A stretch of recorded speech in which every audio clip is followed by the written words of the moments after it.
Bismillahirrahmanirrahim. Assalamualaikum warahmatullahi taala wabarakatuh. Salam sejahtera. Salam pertemuan di alam maya. Apa khabar saudara semua? Saya mendoakan agar anda semua sihat walafiat. Dan hari ini adalah hari pertama kita melakukan lockdown. Perintah Kawalan Pergerakan. Apa khabar saudara Khairul Pak Lang? Salam Fu Wui. Thank you for listening to me every night. Radian Razak, Saudara Mustafa Elias, Harimau Berantai, Kerajaan buat hutang, rakyat bayar hutang.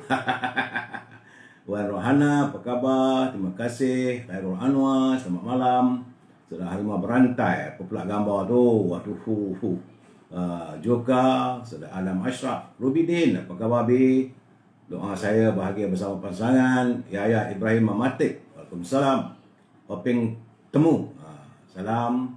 Muhammad Zamri Ismail, Ahmad Arsyad, Dian Shah. Ni kaum baru terima kasih Dian Shah. Apa khabar kaum baru? Azral Yusof, Yuan Kasim, Lili Seli. Apa khabar? Azmi, Ramli Sabran, Rashda, Habidah Ahmad, ZMK Makmur. Saya mendoakan anda makmur sentiasa, Zack. Jaki Makno, Ibrahim Cik Muda, Amir Dolah, Sulaiman, Fazil Taib, Yusuf Abdul Samad, Rosinin Kurungut. Apa khabar? Tatap Baitu, Bari Asna, Raban Tewin. Yuk, teman dengar tadi apa epic One Level menjerit menyanyi lagu tadi tu. Terima kasih Mak Azman, Soto Tun Aman. Dan teman-teman yang tak sempat saya santuni satu persatu, saya selalu sebut nama sekitar 2 minit saja. Lepas itu saya akan terus memberi pencerahan, memberi gambaran apa yang berlaku di negara kita sekarang ni berhubung dengan COVID-19. Hari ini 14 Syawal, dah dekat setengah bulan dah kita meninggalkan Ramadan. Dan hari ini tanggal 25 Mei, hari Selasa. Nampak gayanya, ya Tuhan, COVID-19 terus mengganas. COVID-19 terus mengganas. Hari ini saja 7,289 warga yang disahkan oleh Kementerian Kesihatan dijangkiti oleh virus corona. Jumlah sudah meningkat 525,889, lebih daripada setengah juta. Dan kematian hari ini adalah sejumlah 60 kematian. Keseluruhan warga negara kita yang dijengah maut kesan daripada COVID-19 adalah 2,369. Naik katai kepala. Aduh, mikir tengok. Di Perlis juga masih lagi ada peningkatan saudara ini Pak Nazil.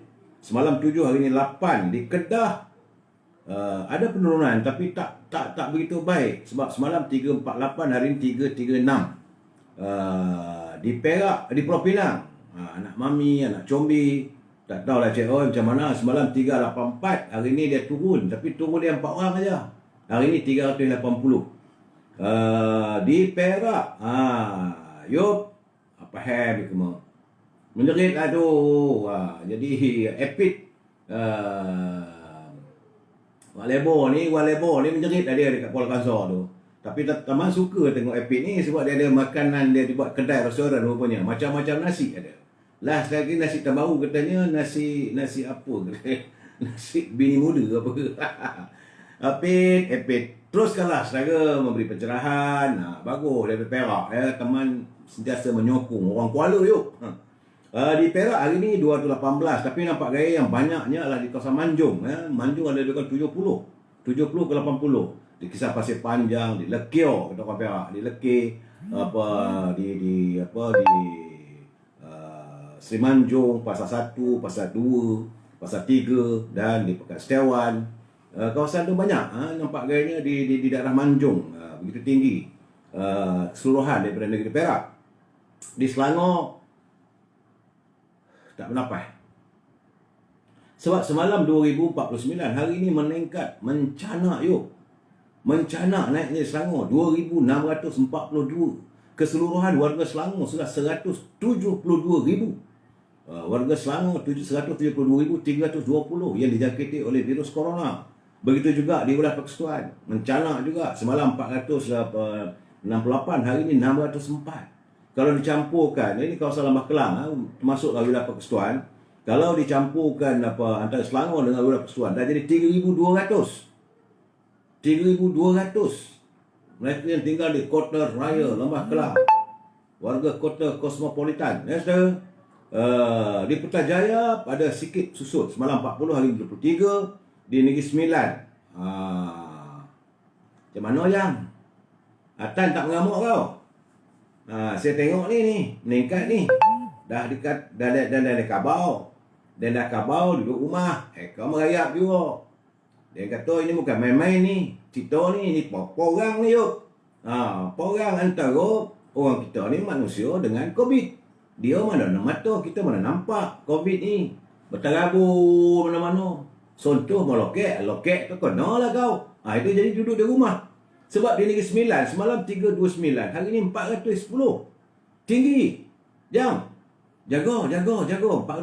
Sebab di Negeri Sembilan ni gelembungnya tu tidak begitu menentu dan masih lagi bertahan di angka 300 400. Agak berbahaya. Dah masuk 1 2 3 4 5 hari dah.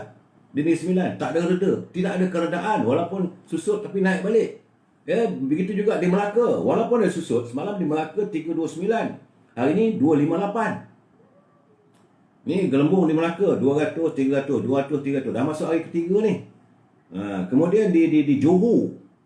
Johor tiba-tiba sahaja hari ni mendadak naik daripada 468 kepada 664. Aduh, di Johor. Hari ni jumlah keseluruhan terkumpul di Johor adalah 55,095 orang dijangkiti virus corona. Di Pahang juga sama. Selama ni kita dah cakap Pahang tu 2 digit, hari ni 3 digit dan angkanya 200. Malam 257, hari ni 211. Begitu juga di Terengganu, dah masuk hari keempat. Terengganu masuk hari keempat, hari ni Terengganu 268. Di Kelantan ada susut tetapi gelombangnya pada parang 400. Sebab semalam 451, hari ni susut tapi 425. Di Sabah, ni Sabah hati-hati sebab ada peningkatan. Saya khawatir kalau musim hujan dan sebagainya. Sabah, kali ni di Sabah 266. Semalam 184, ada peningkatan. Di Labuan, Alhamdulillah dia susut. Semalam 171, hari ini 63, kembali double digit.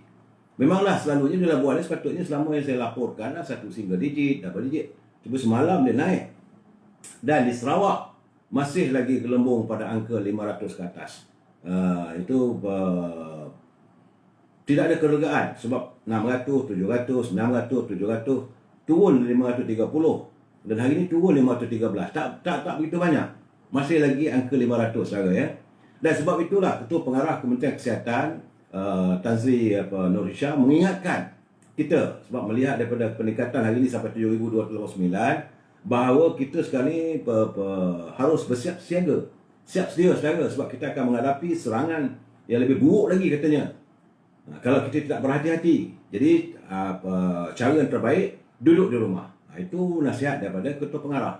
Jadi janganlah merayap ke mana-mana ya saudara. Baik.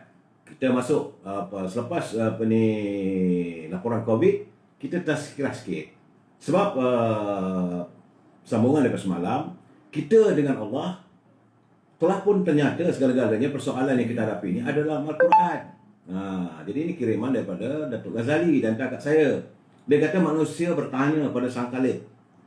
Terkadang wabak ini memberikan tekanan yang demikian dahsyat kepada kami, ya Allah. Rasanya kami telah menyerah kalah. Sebahagian dari kami bahkan telah berputus asa. Itu kalau kita cakap begitu.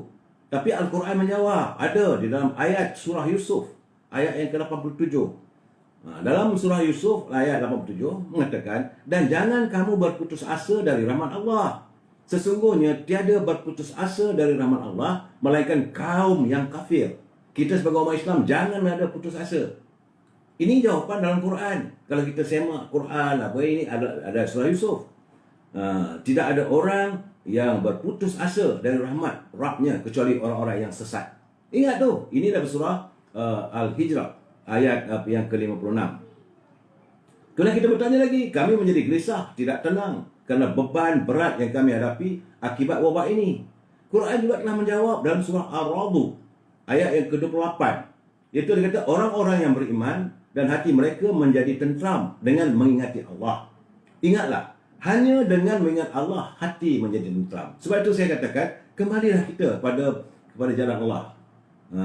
Siapa ni Datuk Angah Pi Kebelur, Surah Amran, Amin Rahman. Saya tengah ambil pencerahannya. Kemudian,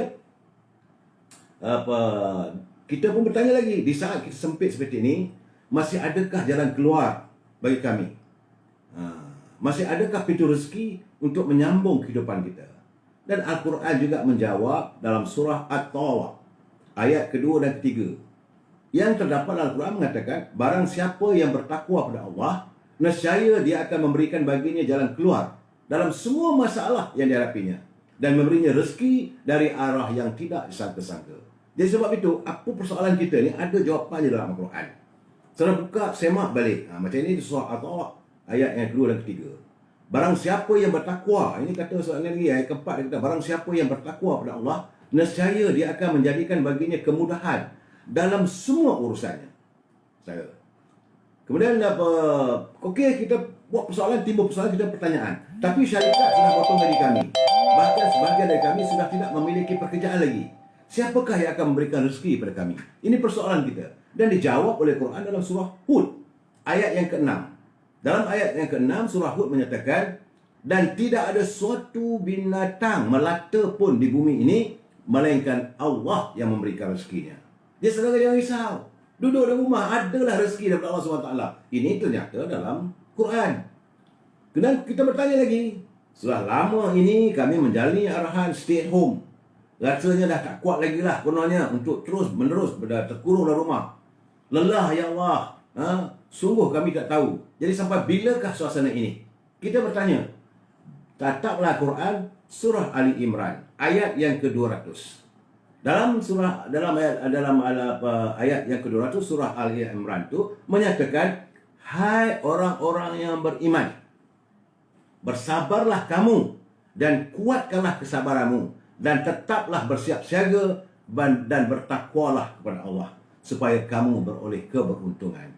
Ini persoalannya ada dalam Al-Quran. Sebab itu saya bercakap berkali-kali bahawa apa-apa persoalannya, kembalilah kita ke jalan Allah. Sebab itu ada pelayar tanya saya, bisiklah pada Menteri Agama kita ni supaya menekankan kepada Kabinet kembali pada jalan agama. Betul, kita ada vaksin lah, kita usaha itu usaha ni, tetapi kita kembali pada jalan Allah, insya-Allah saudara. Kita masih ada Tuhan. Okey, itu tazkirah pendek saya. Kita masuk bab e-commerce. Jadi e-commerce ni saudara, jangan lupa berhubung dengan Azhar. Azhar di talian 01133041 241. 01133041 241. Dia telah memberi, dia kata kalau siapa nak jadi usahawan tanpa modal, boleh berhubung dengan dia. Dia kata bakar lah, dia kata saya nak cuba ni. Dia antaranya ialah abakor ni. Bila dibakar, maka timbul asap. Jadi asap ini menimbulkan aroma yang sungguh wangi.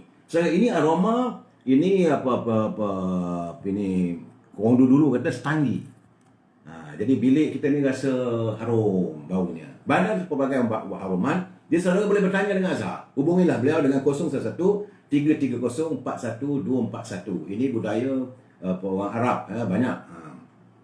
Dan jangan lupa produk ibunya itu rendang tok dan bahulu perdal. Orang Perak yuk. Bahulu perdal. Ataupun saya boleh berhubung dengan Siti Fareha. 017 711 4300.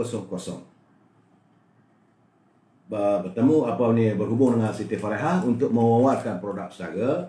Dan jangan lupa dendeng manis Siti Fareha.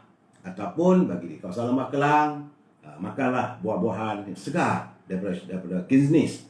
Berhubung dengan Syauqi 0123575703. Hubungi beliau, buah akan sampai. Sebutlah cherry ke, buah kiwi ke, buah mangga ke, sebut saja. Seaneka buah-buahan ada, dan terus hantar ke rumah dengan harganya di bawah harga pasaran. Mestinya kalau di kedai ataupun di supermarket harganya RM10, mestilah dia akan kurang daripada itu. Itu dengan Syauqi 0123575703. Ini khusus untuk warga di Lembah Kelang. Dan jangan lupa sahabat kita saudara Zul daripada tokoh jamu Kemaman. Saudara boleh berhubung dengan saudara Zul 0199170449. Okey, hari ini saya nak perkenalkan produk saudara Zul, iaitu Tongkat Ali Plus Ginseng Madura dan Mahkota Dewa. Ini bukan untuk dijadikan serbuk saya. Ini dijadikan rebusan. Ini apa cara-cara perubatan lama kita, tradisional, Tongkat Ali plus Ginseng Madura. Rupanya ada Ginseng Madura punya dan Mahkota Dewa. Jadi air rebusan ini diminum setiap pagi dan malam untuk menambahkan, memulihkan tenaga, melegakan kemenatan dan keletihan kelesuan, melegakan sakit pinggang, lutut, sendi dan saraf, membuang angin dalam badan, melawaskan air kencing, membantu melancarkan peredaran darah. Ini sebahagian daripada minuman kita dalam kita nak melawan COVID-19. Elok. Jadi saudara boleh berhubung dengan saudara Zul, tokoh jamu kemaman. Produknya di talian 09 917 0449. Usai e-commerce. Okay, saya. Salam impian moratorium dan kumpulan wang simpanan pekerja RM10,000. Saya terus akan menyuarakan dengan harapan, tak dapat pun tak apalah. Kita akan terus bercakap. Terima kasih kerana bertapak. Sekali lagi saya ingatkan pimpinan negara, kalau kita berbelanja tanpa had, negara bakal bankrupt. Segerakanlah diwujudkan, dibiarkan parlimen segera bersidang. Lagi tak ada semak dan imbang, rosak kita nanti ni. Okey, tajuk perbincangan kita malam ini sebagaimana yang saya siarkan dalam saya punya Facebook, iaitu tajuk perbincangan kita malam ini, jangan sampai nasi menjadi bubur. Jangan sampai nasi menjadi bubur. Ini bidalan orang lama-lama. Kalau nasi dah jadi bubur, apa pun tak jadi. Bolehlah makan. Buat makan untuk orang sakit. Sebelum saya beri pencerahan, santuni dulu pantun Pak Nazir. Tadi dia hantar lagi, terima kasih Pak Nazir dari Perlis. Jauh, bila berkirim salam pada warga semua bersama dengan pantun. Kata Pak Nazir, duduk berangan di perdu rambutan. Perdu di bawah pokok, perdu rambutan. Berasa sejuk, terlelap mata. Terkhayal dengan memandang syaitan, senang dibujuk, mengikut kata. Jadi kalau kita khayal dengan pujuk rayu syaitan, pandangan syaitan tu, sebab itu beliau mengingatkan kita supaya jangan sekali-kali kita mudah terperangkap dengan permainan syaitan. Ya? Katanya lagi, ini tiba-tiba gelak ni. Pak Nazir, tiba-tiba nama saya pula disebut dalam dia punya pantunnya. Amir Hijaz Lokman Adam. Apalah Pak Nazir ni. Terima kasih Pak Nazir, dia teringat kat saya tu gamaknya, dia memberi pembayang maksud. Katanya Amir Hijaz Lokman Adam beri pencerahan politik semasa. Kehidupan terjejas, rakyat memendam, khawatir luahan, pemimpin terseksa. Dia dah mengingatkan kepada pemimpin. Dalam kehidupan rakyat yang gini terjejas, rakyat memendam rasa. Nanti kalau mereka meluahkan rasa mereka, maka yang akan terseksa adalah pemimpin. Itulah tadi kiriman pantun daripada Pak Zadil. Terima kasih Pak Nazir, kirimannya cantik. Sebut saya pula sebagai pembayang dengan Saudara Lokman. Saudara Lokman, nampak-nampak hari ni kita ni menyantuni hati Pak Nazir rupanya ya. Baik saudara. Sebelum saya meneruskan lagi, saya mengingatkan saudara, mereka yang menyunting semula live yang saya buat sampai malam ini dan masuk ke dalam channel YouTube, maka anda adalah bertanggungjawab di atas setiap suntingan yang dilakukan. Pihak saya tidak akan bertanggungjawab langsung atas sebarang komen ataupun sebarang suntingan yang anda lakukan, sama ada dalam YouTube ataupun dalam Instagram ataupun dalam Facebook. Jadi semua itu adalah tanggungjawab anda. Jadi berfikirlah terlebih dahulu. Kalau nak berbicara, okey, kita bercakap betul terang yang mana saya sempat santuni. Kalau tak sempat saya santuni, saya tak bertanggungjawab. Tapi kalau boleh, kalau kita mengutarakan pandangan dan bicara dengan ikhlas, bukan niat untuk memaki hamun, bukan niat untuk kita meledakkan amarah kita, maka saya rasa tak ada masalah. Sebab prinsip saya, we must agree to disagree. Kita mesti bersetuju untuk tidak bersetuju. Kalau saudara rasakan pandangan saya tak setuju, terpulang pada saudara. Kalau saudara rasa nak berbahas atau memberi pencerahan, kemungkinan fakta-fakta yang saya lontarkan ini mungkin tersasar ataupun mungkin tersilap, nyatakanlah sebab saya manusia biasa. Tapi janganlah kerana itu anda kata apalah orang tua ni membaby yang bukan-bukan, apalah mamak. Itu bukan bahasa yang baik. Kan saya tengok, bukan saya tak nampak, saya pun manusia biasa, ada perasaan. Saya tahu anda marah sebab mungkin anda menyokong seseorang. Bila seseorang itu terbalun oleh saya, janganlah marah saya. Sebab itu tangan yang mencincang, bau yang memikul. Saya ini hanya menyuarakan pandangan rakyat. Sebab sekarang ni saya khawatir, jangan sampai nasi menjadi bubur. Anda nak sokong, kita tak marah. Saya bukan saya nak mengangkat pimpinan saya tu gila-gila, tidak. Kalau sebab saya tengok ada teman-teman kita, kawan-kawan kita dalam dia punya Facebooknya, balun Datuk Seri Najib, balun Datuk Seri Zahid. Saya senyap je. Buat apa saya nak berpolemik? Bantailah, itu anda punya hal lah, urusan anda. Tapi saya tidak akanlah masuk mencerca, maki hamun. Buat apa? Bukan nak tunjuk pandai, anda jangan tunjuk anda bijak. Semua orang. Sebab itu saya katakan, kalau kita merasa diri kita bijak, ada orang lebih bijak daripada kita. Kalau kita merasa diri kita kuat, ada orang lebih kuat daripada kita. Kalau kita merasa diri kita kaya, ada orang lebih kaya daripada kita. Jadi bersederhanalah. Ini pencerahan untuk sesama kita. Terpulang pada anda. Nah, dah lain sangkut-sangkut. Itu biasa, jangan risau. Nah, kalau sangkut ni saya faham. Ada teman menghantar kiriman, dia kata bahawa kadang-kadang terpaksa tengok pagi besok atau tengah malam bila masuk dalam YouTube dan sebagainya. Saya cuma boleh memberi ini pencerahan termampu saya, sebab saya tidak menguasai bidang teknologi. Mereka yang bijak sangat pulanglah. Sebab saya tengok sebenarnya bukan saya tak. Saudara jangan ingat saya tidak mentelaah ataupun menyantuni banyak live yang ada. Semua buat apa nak sebut nama kadang mereka daripada ni. Kalau baik kita cakap baik. Macam saudara Iswadi Muni, dia menyatakan bahawa permasalahan tentang masalah bajet yang digunakan berlebihan. Saya kata ini pandangan yang baik. Kita sama-sama berkongsi pandangan. Bukan artinya saya akan membela kalau dia tak betul lah. Tapi kalau nak maki hamun, nak kata bahawa presiden saya ni bersalah, tak boleh lah. Itu telajak lah pada. No one is guilty unless proven by the court. Jadi kita akan bercakap nanti sebentar nanti. Begitu juga ada satu orang Mamat tu, maki hamun buat apa? Nyatakan pandangan macam mana saya beri pandangan. Buat apalah kita nak bergaduh sama Melayu. Saya semalam pun saya mengajak, santunkan pemikiran kita. Janganlah tunjuk pandai. Kadang-kadang mereka ini, saya lihat usia ni bawah 30, bawah 40 tahun. Mereka tak ada lagi dalam perjuangan UMNO ni. Tiba-tiba nak maki hamun UMNO, buat apa? Inilah kadangnya saya semalam, contohnya semalam, saya dah beli laporan awal. Tapi kerana saya tidak mendapat sepenuhnya gambaran. Kalau saya refer balik pencerahan saya semalam, saya dah bagi tahu ada kemalangan berlaku di antara KLCC dengan kaum baru yang melibatkan train. Kalau dari kaum baru dengan KLCC tentulah LRT. Terbukti benda itu benar. Tetapi saya tak boleh memberi pencerahan sebab saya tak dapat gambaran sebenarnya. Tapi hari ini setelah saya dengar press conference, sidang media yang diberikan oleh menteri, yang diberikan oleh pengurusi prasarana Datuk Seri Tajuddin Rahman, oleh media-media, barulah kita dapat tahu bahawa pelanggaran antara dua buah train. Satu menghala ke, sebenarnya kalau saya biasa naik train LRT ni daripada KLCC dengan Kampung Baru bertembung itu, memang betul tiap stesen itu ada dua line. Kemudian dia akan menjurus pada satu line. Daripada dua rail itu jadi satu rail. Jadi landasan. Kalau dia sampai di stesen, dia dua-dua bertembung, ada dua landasan. Tapi dia akan pergi menuju kepada satu landasan. Mengikut laporan yang saya dapat, itu rail ataupun kereta api daripada KLCC itu mana daripada Setiawangsa dan daripada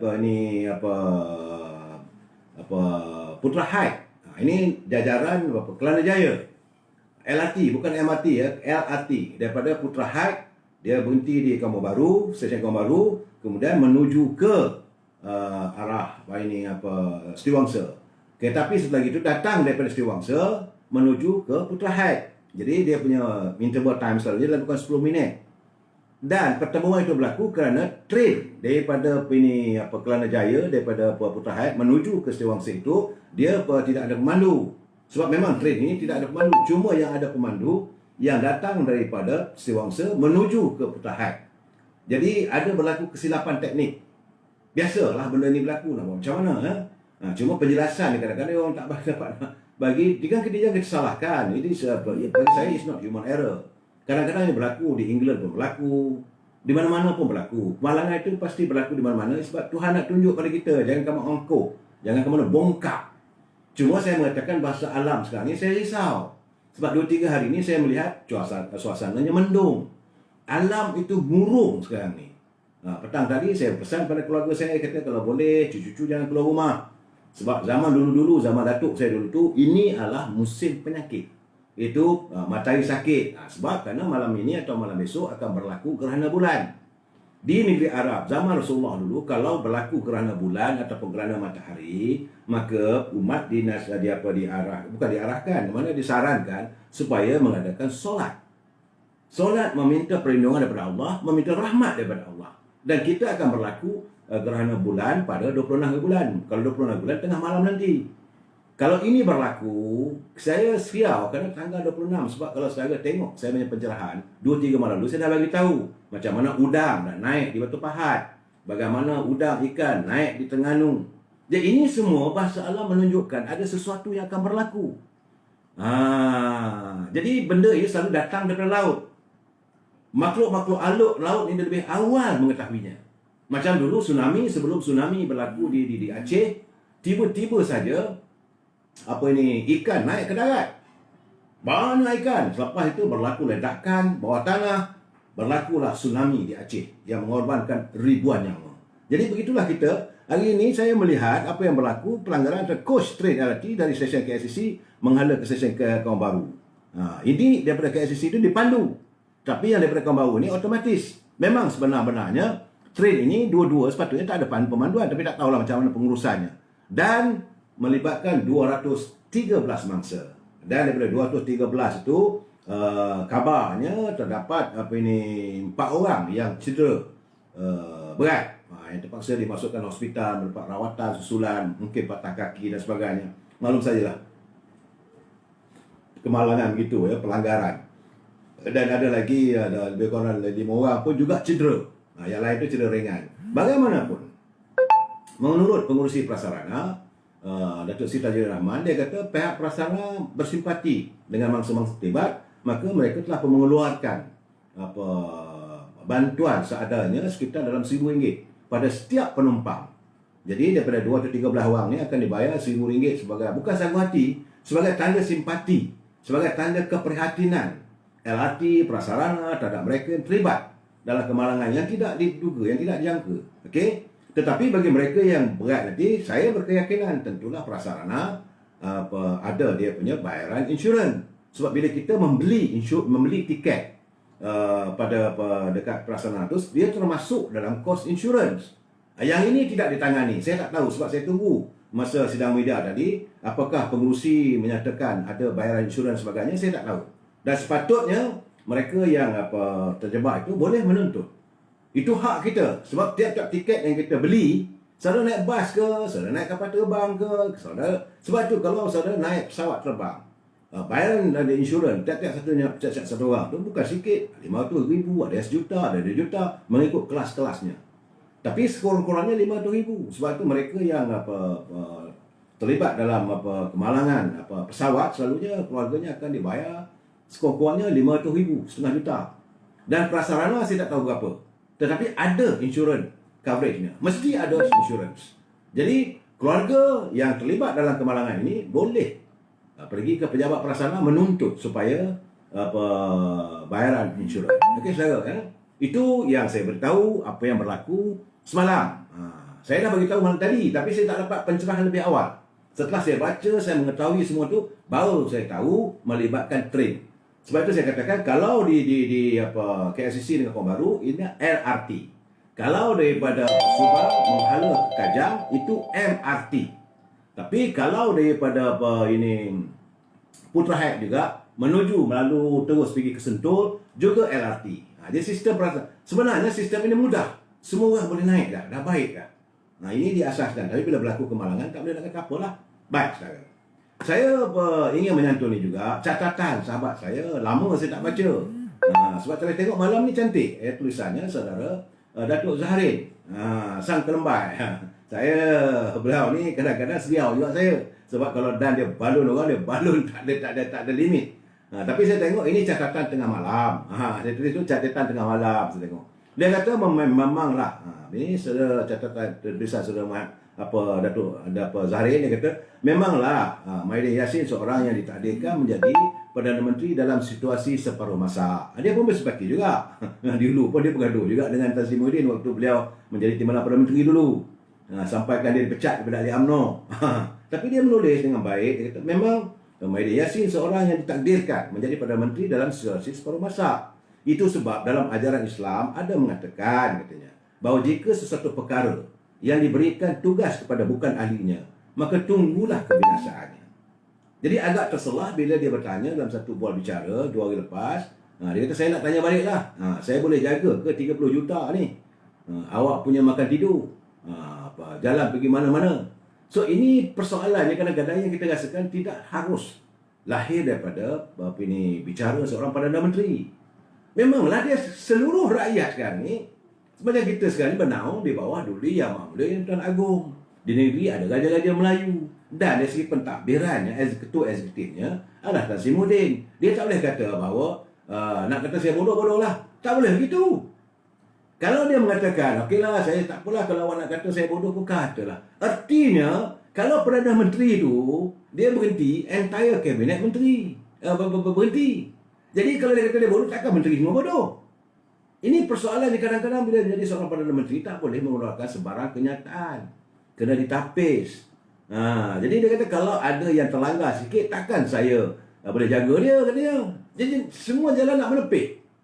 Ambillah tanggungjawab. Macam tadi bila saya dengar apa yang Saudara Datuk Tajudin lontarkan dia punya dalam press conference tu, saya nampak ada juga soalan-soalan yang ditanya oleh para wartawan, para media, tapi dijawab dengan jawapan yang sinis. Tak sepatutnya begitu. Patutnya kena cakap terus terang. Jangan kita mempersendakan bila berlaku kemalangan begini. Jadi membuatkan hati rakyat terhiris. Anda adalah pemimpin yang mentadbir prasarana. Anda adalah Perdana Menteri yang mentadbir negara Malaysia. 30 juta rakyat sini bernaung dawan dengan pentadbiran anda. Hala tuju anda sebagai Perdana Menteri ini tertakluk menyantuni tentang kehidupan rakyat. Tak boleh nak marah. Kemudian dia kata, takkan saya nak letak sampai 100,000 penguatkuasa untuk jaga 30 juta orang. Itu tak perlu tanya. He shouldn't say that. Takkan letak ni 100,000 orang, takkan letak. Itu seolah-olah anda melampiaskan amarah pada rakyat. Rakyat berhak bertanya. Rakyat bertanya, what have you done? Ini keadaannya. Ini satu soalan yang hanya ada pada orang yang tidak ada seni kepimpinan, kata Zahra tadi. Sebab zaman darurat 1948 dan 60 dulu, dan mana-mana darurat pun, tidak ada pemimpin kerajaan masa itu bertanya kepada rakyat tentang kegagalan pengurusannya. Betul. Dia kalau jadi pemimpin, dia tak boleh tanya lah what wrong they have done. No. Hitler dia perlu dia apa? Dia bunuh rakyat ini apa Yahudi itu. Tapi dia tinggal sikit. Lepas tu orang kata, ini apa, Hitler ni zalim. Okey, aku simpankan sedikit baki daripada mereka yang kebunuh supaya dunia tahu sama ada apa tindakan aku ini benar ataupun tidak. Itu cara dia. Tak payah nak jawab satu persatu. Dan jadi kalau pengganas komunis membunuh orang, ini kata Saudara Zahrin, kalau jika pengganas komunis membunuh orang awam, takkanlah nak salahkan kerajaan. Atau juga peristiwa di Lahad Datu. Takkan setiap pantai kita nak letak tentera atau polis sepanjang pantai. Jadi tak sepatutnya persoalan ditimbulkan. Dia sebagai seorang pemimpin, Tan Sri Perdana Menteri tidak bolehlah kembalikan kesalahan dan kegagalan membendung kenaikan jangkitan COVID-19 ini kepada rakyat. Sepatutnya beliau mengambil tanggungjawab lah. Kerana ini juga adalah beliau punya 70 anggota kabinet. Menurut kepada Saudara Zahrin, antara kesalahan kerajaan kerana terlalu sangat bercakap dalam sidang media, dalam masa yang sama, dasar berubah-ubah. Perubahan dasar akan berlaku setiap ada kali sidang media. Ini masalah besar sebenarnya. Sebenarnya, apa yang berlaku dalam kerajaan kita hari ini, selalu sangat nak panggil sidang media. Selalu sangat nak benda bercakap. Tapi dalam pergaulan itu, ada dasar yang berubah-ubah. Sekejap kata 14 hari, sekejap kata seminggu, sekejap kata total lockdown, sekejap kata untuk sementara, sekejap kata negeri. Jadi rakyat jadi bingung. Itu keadaannya. Jadi saya ringkaskan kesimpulannya, tulisan Saudara Zahrin, dia kata, Kerajaan Perikatan Nasional yang menguasai Kerajaan Muhyiddin memang gagal dan tidak ada daya kemampuan menyelesaikan isu COVID-19. Jadi mereka ketandusan idea dan tidak ada perancangan yang strategik. yang jangka panjang. Sebagaimana saya nyatakan semalam, sepatutnya kita dah nampak ada awan. Ada awan tanda hari nak hujan. Carilah payung. Kita ada bidalan. Sediakan payung sebelum hujan. Dah tahu Wuhan berlaku ada ini COVID-19 ni. Dah tahu di India tu bergelempangan mayat. Dah tahu di Spain, di Spanyol. Dah tahu kenapa tak buat sesuatu untuk negara kita. Yang kita cadangkan dulu, total lockdown, tutup dulu. Tapi kerana memikirkan masa itu Menteri Kesehatannya Zulkifli daripada Kuala Selangor, Menteri Ekonominya waktu itu Azmin Ali. Jangan beliau nak mengalih ini menyalahkan orang lain, tak boleh. Dan Menteri yang jaga pelancongan adalah ini Muhammad Ketapi. Dan bertanggungjawablah tu Dr. Mahathir. Sebab bila dia katakan takkanlah pelancong datang nak bagi duduk dalam ban ayam. Yang kita tuntut supaya ditutup negara kita ni, tak payah masuk dulu. Semua menteri bersetuju. Dan waktu itu jangan lupa, Tan Sri Muhyiddin juga adalah menteri dalam kabinet Dr. Mahathir. Dia tak boleh nak salahkan semua orang. Anda mempunyai tangan. Macam mana saya katakan sekarang ni? Apa yang berlaku kebobrokan dalam kepimpinan negara hari ini? Saya cakap terus terang, UMNO juga mempunyai tangan dalam itu kerana meletakkan Tan Sri Muhyiddin sebagai Perdana Menteri. Kerana tidak memikir apa yang disarankan oleh penasihat UMNO. Penasihat UMNO Tengku Razali Hamzah dah menyatakan tak payah. Tak, enggak juga. Malahan masa itu saya ingat lagi. Itu bila saya cakap, orang kata saya cerita keburukan orang. Tidak, ini peristiwa yang saya alami. Orang yang tidak menandatangani SOP, SD yang supaya Tan Sri Muhyiddin jadi Perdana Menteri, Tengku Razali seorang. Saya naik tingkat 38 waktu itu, dia tanya Sesuatu Agung masa itu, Tan Sri Musa. Dia kata, semua dah sign dah. Okey, semua dah sign, kerja seorang. Siapa? Tengku Razali. Kalau tak sign, kita pecat dia lah. Sampai sanggup nak memecat Tengku Razali. Hanya kerana beliau tak bersetuju Tan Sri Muhyiddin dilantik sebagai Perdana Menteri. Itu saja. Jadi, UMNO mempunyai saham dalam meletakkan Tan Sri Muhyiddin. Jadi, tak boleh nak marah habis-habisan. Ini saya cakap terus terang. Orang UMNO pun tak boleh nak marah habis-habisan. Okey, sekarang ni dah ada kesedaran. Sepatutnya bila ahli-ahli peringkat akar umbi dah menyatakan tarik sokongan, tariklah. Ini tidak, masih lagi dalaman mereka yang jadi menteri, yang dia nak keluar, tak nak keluar.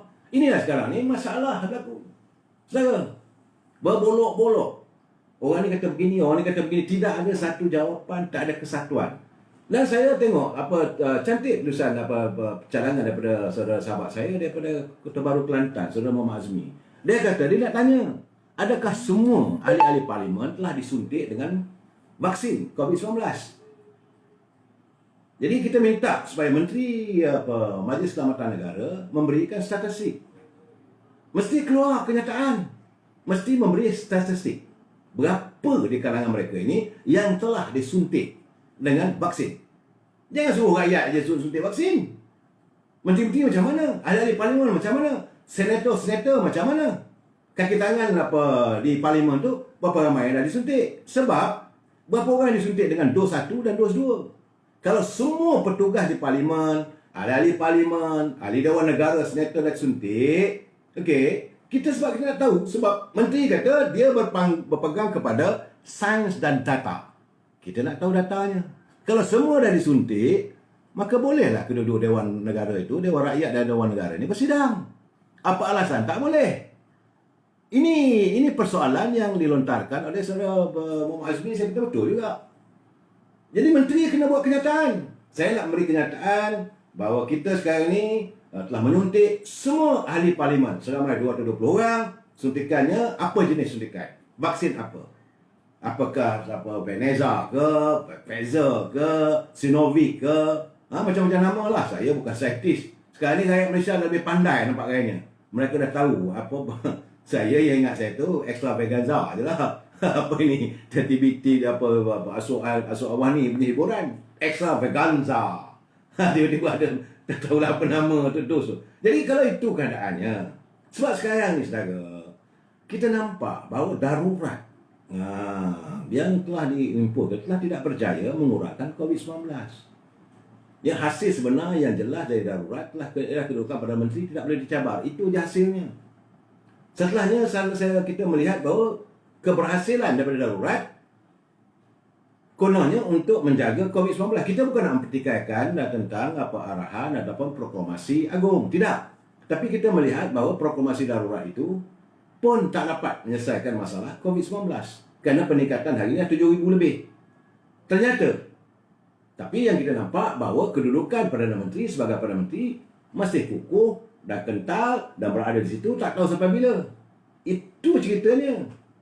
Malahan sekarang ni yang menjadi kekesalan pada kita bahawa wang negara telah diambil. 600 bilion saja, bukan sikit. 600 bilion. Meminjam kata Dr. Mahathir waktu kempen ada balon Datuk Najib semua tu, dia kata untuk 1 bilion aja pun kena ada 100 buah lori tu, 1,000 lori. Ini 600 bilion, 600 ribu lori duit nak angkut ni. Begitulah banyaknya gambarannya. Dan ke mana pergi duit-duit tu? Parlimen dah meluluskan 350 bilion. Kemudian bila Datuk Tan Sri Muhyiddin jadi Perdana Menteri, dia buat rancangan ekonomi 250 bilion yang diumumkan. Sampai ke wang itu pada rakyat. Sebagaimana hasratnya. Macam mana aparatus ini perlu dijelaskan pada rakyat. Kita nak tahu. Begitu juga yang kita perstikaikan tentang macam mana Khairi Jamaluddin, dia boleh bercakap bahawa senarai harga vaksin tidak boleh diberitahu. Ini tak boleh. Rahsia. What sort of rahsia? Negara luar semua bagi tahu. Ada harga RM38, ada yang harga RM70. Dan kamu nak merahsiakan. Bila kamu mengatakan ada rahsia, rakyat membuat persepsi bahawa ada kecurangan. Dedahkan. Tadi saya dengar tak ada lagi pun menyatakan perincikan. 1 dos berapa ringgit? Kita berbelanja banyak mana? Berapa dos dah sampai? Sebab itu saya katakan bahawa sekarang ni mereka tidak telus. Habis cakap kerana menteri. Aku menteri, aku nak beritahu kepada anda bahawa vaksin ini, senarai harga vaksin, rahsia. Apa benda ni cakap? Rahsia apa? Satu dunia tahu. Jadi sebab itu mengundang persepsi rakyat bahawa ada kecurangan. Saya tak mahu tuduh lebih. Sebab anda yang membuka begitu. Jangan lupa saudara, bukan kecil. Bilion. Wang negara diambil. Ini bukan RM200, bukan RM200,000, bukan RM200 juta. Bilion. Saya kata 3 bilion mula-mula. Kemudian tambahan 2,000, 5 bilion. Ada pula pelayan kata 8 bilion tu. Well, kalau 8 bilion, 8,000 lori. Wang, duit RM100 tu. Bayangkanlah punya banyaknya. Jadi negara macam mana? Dengan anda berada di anjung kuasa. Baru tempoh setahun lebih saja. Beratus bilion dah habis dah duit negara. Jadi jangan nanti bila anda tinggalkan kerajaan nanti dengan kerajaan lompang selompang-lompangnya. Ini keadaan yang saya tidak boleh terima, saudara. Sebab itu kita akan bertanya ke mana pergi duit 600 bilion tu. Dan kali ini nampak gayanya mereka marah. Saya akan mempertahankan mereka marah pada pimpinan UMNO. Kita amat sedih. Saya cukup sedih bila mengenangkan untung nasib pimpinan UMNO yang meletakkan mereka sebagai Perdana Menteri, mereka berkuasa menegak kerajaan kerana lepas seorang pimpinan UMNO dilakukan personality assassinations. Sebab, contoh, saya bagi contoh ya. Kira Datuk Najib kerana hari ini semalam tak dapat bicara sebab beliau sakit, disahkan oleh doktor kerana dia melakukan pembedahan mata. Kes Datuk Sri Zahid Hamidi, kes dia berhubung dengan isu Yayasan Akal Budi. Tak selesai lagi. Sepatutnya selesaikan dulu Yayasan Akal Budi itu. Ini tidak. Semalam terus dimulakan pembicaraan berhubung kononnya bahawa beliau terlibat dalam rasuah apa semua di mahkamah di Shah Alam. Mulalah tuduh kata begini, memberi gambaran seolah pimpinan UMNO ni korup. Sedangkan bila dilihat fakta kes, ini saya tengok pembicaraan berjalan. Bila dilihat fakta kes tu, banyak benda yang persoalan. Saya lihat pihak Suruhanjaya Pencegahan Rasuah pun dia pun letih dalam membawa isu ini kerana nak membuktikan. Saya yakin, tapi saya nak cakap lebih tak boleh. Ini contempt of court ya saudara. Sebab saya harus berhati-hati. Sebab itu semalam punya perbicaraan saya diam. Saya tak nak mengulas kerana itu boleh menghina mahkamah. Saya biar kita dengar, tengok. Cuma kita merasakan kes sedang berjalan kes Yayasan Akal Budi. Biarlah selesai dulu macam kes Datuk Najib. Belum selesai SRC, bawa OMDB. Tergopoh-gopoh untuk sebab dia melihat bahawa negara kita ni, warga bangsa kita ni, kalau seorang itu dibawa ke mahkamah, maka dia dijatuhkan hukuman. hukuman persepsi rakyat. Bukan hukuman yang jelas. Nah, sebab saya tadi, hari ini pembicaraan hari ini, kita menampak bahawa ada unsur-unsur bahawa ini berlaku, ini dipanggil, kalau kita panggilkan sebagai malafide. Pertuduhan itu karakter assassination, pembunuhan peribadi. Sebab hari ini sudah mula terdedah bahawa katanya Datuk Seri Zahid ini mengambil rasuah ni kerana meluluskan kontrak pada sebuah syarikat. Pada kontrak SPPV, Sistem Pengurusan Permohonan Visa, VLN, Visa Luar Negara. Dan sebenarnya kontrak itu diluluskan oleh Hishamuddin. Bukan dia yang meluluskan. Bagaimana nak katakan dia boleh minta duit? Waktu itu dia jadi Menteri Pertahanan. Satu benda yang tapi mesti juga bawa supaya dipunish, burukkan nama. Itu matlamat mereka. Saya bukan nak membela, tidak mau, kita tunggu lagi pembicaraan. Kami nanti akan sambung. Sebab kes ini, pembicaraan ini berhubung dengan kontrak SPPV ini adalah kontrak yang diluluskan zaman Hishamuddin yang menjadi menteri. Dan bila Datuk Zahid naik benda begitu, beliau melengahkan untuk kelulusan. Sehingga datang surat arahan daripada Perdana Menteri untuk mempercepatkan kontrak itu. Mana bukan dia yang meluluskan. Arahan daripada Perdana Menteri, okey, ini kena buatlah supaya bantulah segera supaya benda ni kita dah masalah visa ni daripada negeri China, daripada luar negara ni. Jadi berilah kontrak ni pada SPV. Syarikat ini ternyata boleh berkau dan dia mengikut, tiba-tiba korupsi. Jadi bagaimanapun kita tunggu pembicaraan. Saya lebih tak boleh sebab boleh jadi contempt of court. Cuma saya katakan inilah dikatakan bahawa usaha mereka untuk melakukan personality assassinations. Datuk Najib dah selesai, dah kena dah tu. SRC, YNDB, dah sekarang ni timbul cerita macam mana yang tak kita ketahui. Gubernur Bank Negara. Tiba-tiba nama Gubernur Bank Negara terkait. Sedangkan Jolo tak dibawa ke muka pengadilan. Nek Faizal tak dibawa muka pengadilan. Tapi yang dilihat rosak seburuk-buruknya Datuk Seri Najib. Hari ini begitu juga. Dalam sebab dia Presiden UMNO, kerana tidak mahu membawa UMNO tunduk kepada PBM, maka seret ke mahkamah. Bila hari ini pembicaraan. Tapi saya tak mau cakap lebih. Saya tengok apa yang berlaku hari ini. Dan mahkamah akan bersambung besok. Sebab itu saya katakan, dalam keadaan begini, kita minta supaya pimpinan cukup-cukuplah bermain politik. Cukup-cukuplah. Negara dah rosak, saudara. Hanya kerana percaturan mereka yang nak menggapai kuasa. Akhirnya Melayu sama Melayu pecah. Yang bergaduh ni semua ni dulu daripada UMNO. Saya cakap terus terang. Dr. Mahathir daripada UMNO. Okey, Tan Sri Muhyiddin daripada UMNO. Datuk Seri Anwar Ibrahim daripada UMNO. Datuk Seri Najib UMNO. Datuk Seri Zahid Hamidi UMNO. Orang UMNO semua. Dan sekarang ni mereka ada pengikut-pengikut masing-masing. Jadi bila orang ni merasakan bahawa Datuk Seri Anwar Ibrahim ni terinaya, ikut satu kumpulan tubuh Parti Keadilan menentang Dr. Mahathir. Dan pengikut Dr. Mahathir terus mempertahankan UMNO. Kemudian bila Tan Sri Muhyiddin tersingkir, maka ada pengikutnya ikut Tan Sri Muhyiddin bersama dengan Dr. Mahathir tubuh pula PBBM.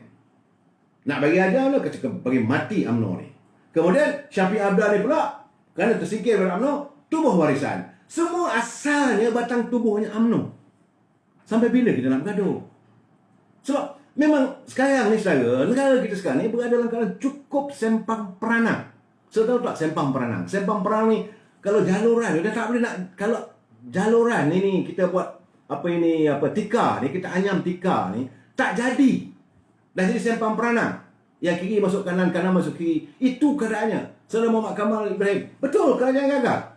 Akhirnya sebab pemimpin dilihat bermasalah.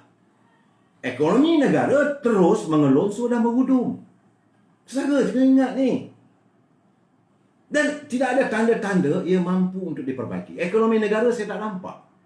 Dan dengan jelasnya bila kita lihat pelabur-pelabur yang ada dalam negara pindahkan syarikat di luar negara.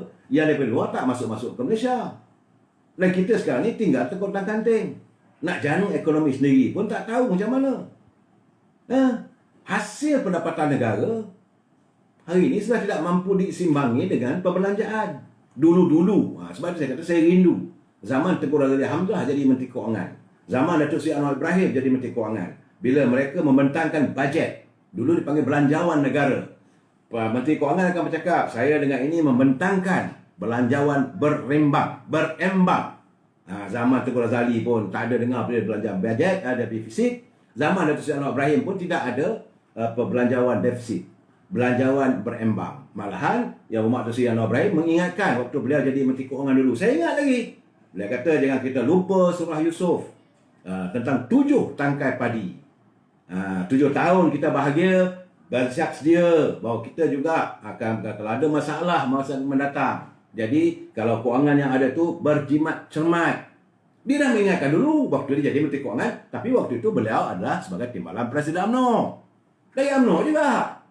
Nah sekarang ni hasil pendapatan negara dah tak seimbang. Malahan sudah melanggar had yang diizinkan untuk kita berbelanja. Sebab berbelanja ni adalah dia punya kadarnya 55%, 45% yang diluluskan oleh Parlimen. Kadar KDNK yang dipanggil, saya nak sebut pun saya bukan pakar ekonomi, tapi yang kepahaman saya mestilah kita punya dapat dalam 55%. Tapi sekarang ni dah naik sampai 65%. Dan dunia melihat, yang saya khawatir kalau ini berlaku takut IMF masuk. Kalau IMF masuk sebab sistem monetary, sistem kewangan apa semua ni tertakluk pada IMF dunia. Kita tak boleh memisahkan begitu. Sebab seluruh negara di seluruh dunia ini, dia ada berangkai-rangkai apa semua tertakluk di bawah sistem kewangan dunia. Ini International Monetary Fund, IMF.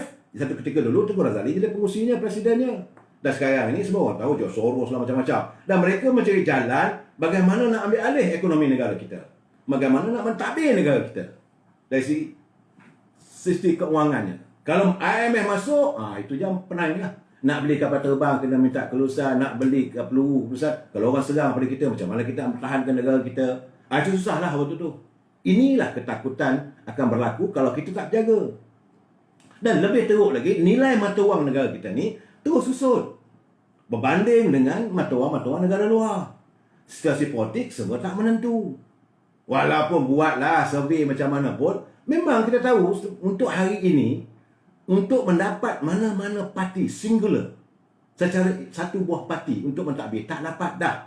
Sebab adanya PKR, Parti Keadilan, adanya PAS, adanya PBM, adanya Perikatan Nasional, UMNO.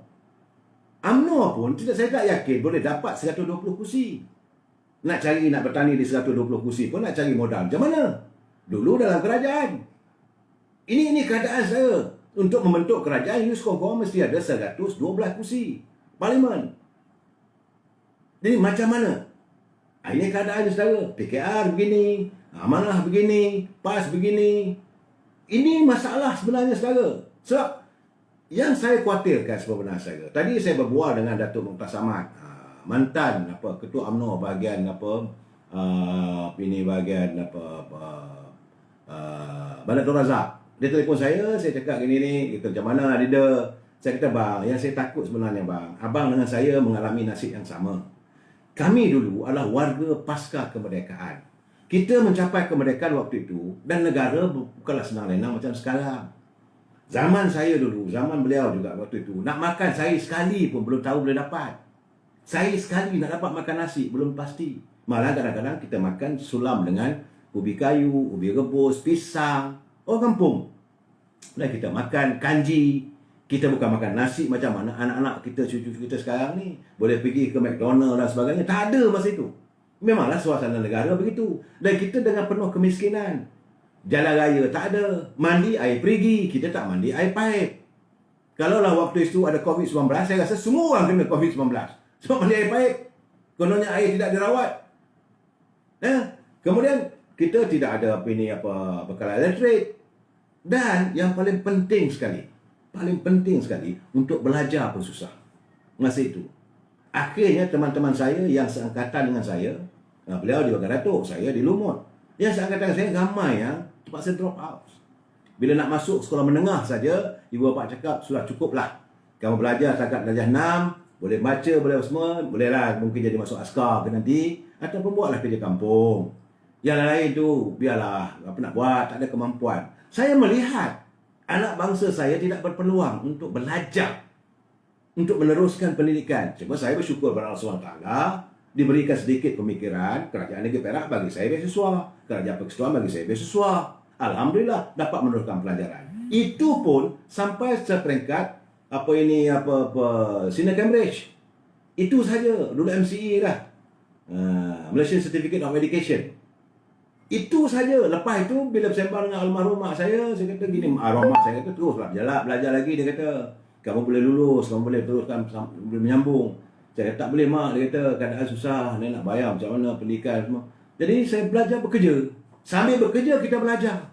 Itu yang saya lalui. Itu yang generasi kami lalui, yang susah. Kemudian kita membina kehidupan. Dapatlah belajar lagi sampailah pergi belajar ke luar negeri apa semua tu dengan daya inisiatif sendiri. Malahan saya ramai juga kawan-kawan saya yang belajar masa di London itu yang bekerja sebagai pelayan dekat McDonald, pelayan dekat supermarket. Saya bekerja sebagai sweeper, tukang sapu sampah dekat kasino. Masuk pukul 9 malam. Sejuk masa tu. Tapi masuk pukul 11 gaji dapat 125 pound seminggu. Cukuplah untuk bayar sewa rumah. Jadi masuk ke kasino tukang sapu sampah.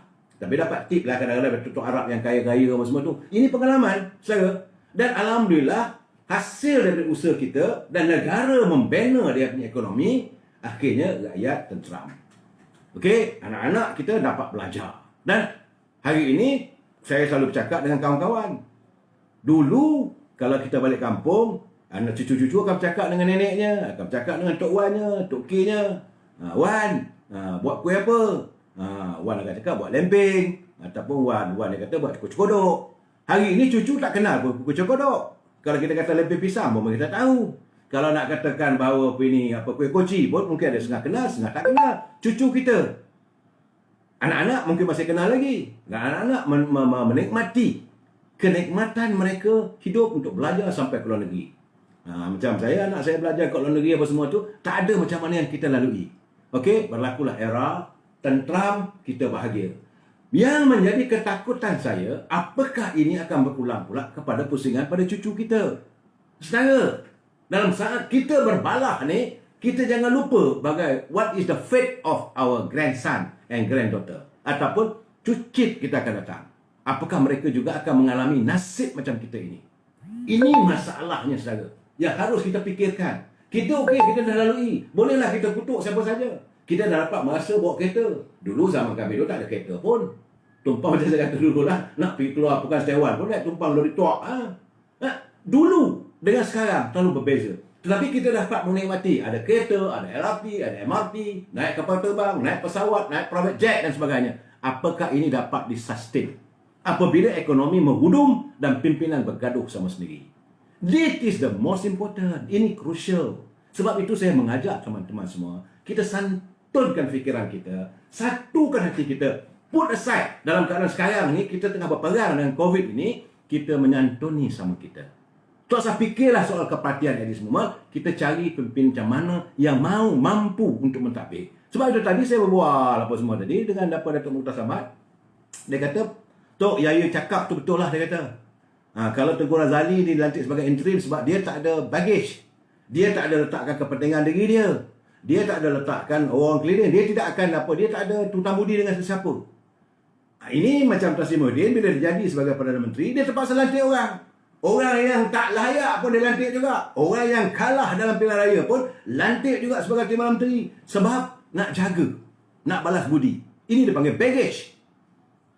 Bukan saya tak tahu yang pada bersabar tu, yang dia kalah bertanding, hilang wang pertaruhan pun, terpaksa dilantik sebagai Timbalan Menteri. Kenapa? Nak balas budi. Tapi berbeza dengan Tengku Razali, dia tak ada. Kalau dia kata Datuk Mukhtar dia kata dia umpama macam orang bujang lah, dia kata.